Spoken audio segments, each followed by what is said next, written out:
Drifter, written by Jim Mintz.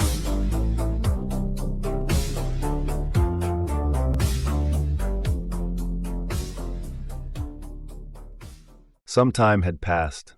The entity wasn't sure how much. The city limits were ahead, and it was a short crawl for the remaining donkey to take before they made it inside. The body of the boy was draped across its back, covered in blood and guts from his feast on the now deceased donkey that had walked along the left flank. The entity wondered how welcome the sight of this boy would be in the city. The entity daydreamed through the bulk of the remaining journey. When the boy arrived as predicted, his presence was treated with disdain and caution. Parents with young children turned their eyes away, giving looks of scorn as they passed him. Some spat at him, narrowly missing.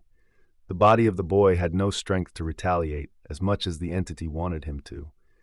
The donkey traversed enough ground to bring the boy to a watering hole near the outskirts of the first wave of markets. The entity made the boy dismount and sit under the shade of a nearby hut. The entity waited until the sun went down to take the boy further into town, to find a meal and a drink of water, before ultimately finding a place to clean up and be civilized. When dusk arrived, the entity picked the boy up and went from house to house, stealing the leftovers set out for pigs and chickens.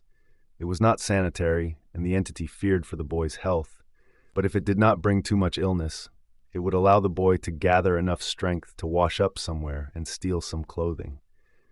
The entity checked that the boy remained unconscious before consuming the leftovers. When he was done, he washed the boy's face, arms, and neck in a trough for the donkeys.